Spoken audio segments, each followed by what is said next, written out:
every bike race, all of the action happens in the final 1,000 meters. Welcome back to another jam-packed episode of the Final Kilometer Podcast. I'm your host, D3. Along with me here is Jaden Boyce, and this is the podcast devoted entirely to professional bike racing. Our goal is to help you enjoy bike racing as much as we enjoy it through our daily race reports, our race education, and our lively debates. On today's show, we're going to be talking about the Tour de France GC. Take it away, Jay. So what does GC mean? GC stands for General Classification. These are the overall leaders of the Tour de France, or in any race. But specifically right now, we're talking about the Tour de France. And so the GC are going to be your top riders that over the next 3 weeks are going to be the ones that we're going to look at day after day that are consistently racing among the best. So Jay, what makes a rider a GC rider? Well, you got to be good at climbing because on the mountain stages, that's when you can pick up a lot of time on other people. And you also have to be good at time trials because, you don't have to be great at time trials, but you still have to be pretty decent. 20 years ago in 1998, Mark Cavendish, horrible time trialist.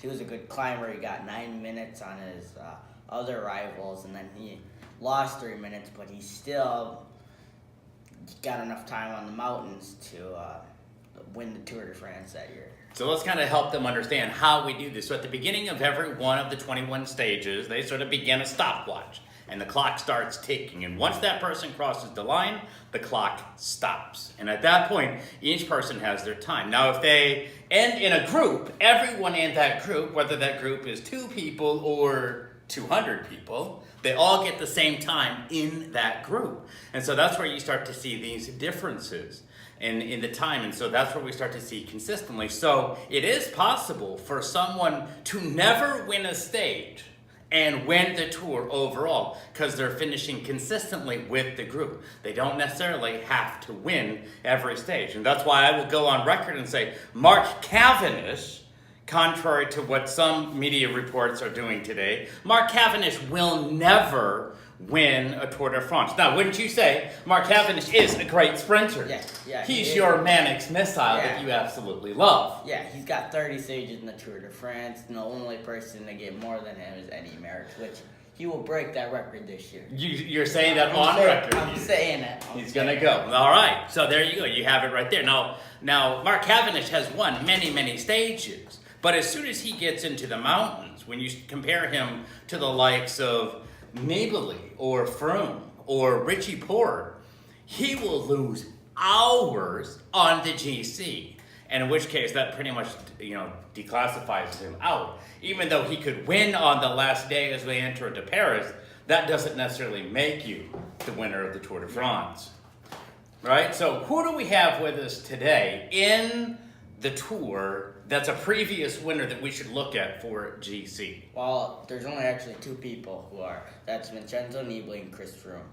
Chris Froome has won 4 of the last 5 tours, and Nibali has won 1. When Nibali won that one in 2014, he destroyed it. I think it was 7 minutes his closest person was there. I think the number that comes to my mind is 7:32, I think is what I remember. Yeah, What's interesting about Nibali is he's won all of the Grand Tours. Only him and Froome have done that in the professional peloton right now. And it should be noted that Chris Froome, who won last year's Tour de France, also followed up with the Tour of Spain, the Volta de España, won that last fall, and then just a little over a month ago won the Giro d'Italia. So Chris Froome is coming off a really big high. So as we think about the 2018, who are our top people we need to look out for? You got to look out for the Australian Richie Porte. You got to look out for Richie Porte. Who doesn't love Richie Porte? He was doing amazing last year until he had that bad crash that put him out of it. So you got to watch out for him. Another person that you may want to watch out for who hasn't had an awesome season, but he's won some stages, is Rigoberto Urán. Rigoberto, he is an amazing climber. Yeah, and he's not that bad at time trialing either. One of the only Colombians that can do it. Now, what about Tom Dumoulin? Now, coming off the Giro, he won the Giro last year. I think he could, but We're gonna see. Yeah, We're gonna yeah, see how the mountains go. He's one of these all-around riders. When I watch Tom in his riding, the guy that he reminds me of the most is Greg LeMond. Greg LeMond, winner of the '86, winner of 1989, that was so famous, and the '90. Kind of this all-around guy who's certainly strong in the time trials. Tom dominates the time trials, but then you've also got him climbing very well. Kind of the style kind of reminds me that of Greg LeMond. But if Greg LeMond needed to, he would absolutely crush Tom. Way to go, Greg. Who else do we got that we could be taking a look at? We got G. He's helping Froome now. He's helping Froome. So Garrett Thomas, a.k.a. G, has had a very strong spring. He's been doing very good so far. He's got a lot of strength behind him. Should Froome crack or should Froome get in a crash, G is right there to Or pick you it up. got Egan Bernal, another Colombian. And speaking of Colombians, you got also Nairo Quintana, who, I mean, he's gotten on the podium every year except for last year, which he got 10th. And yeah. There we go. Now, we will do a breakdown of team by team in another episode, but right now we just wanted to kind of get you around the idea of how the GC works in this short intro video. So, Jay, as we get to our favorite part of the show, who are you picking? Who is your number one man for GC this year? To win it all, Doing it all. I gotta go for the guy who won it last year, and the year before, and Chris Froome. He's gonna win it again. He's good at time trialing, he's good at climbing, and I want to see what he's gonna do on cobbles. I want to see what he's going to do there. So I think Chris Froome's going to win. Now, with Chris Froome there, I too think Chris Froome is going to go, but I'm very interested to see how Chris Froome rides. Over the last few years, you really see Chris Froome's strength coming in at the third week of the Tour de France.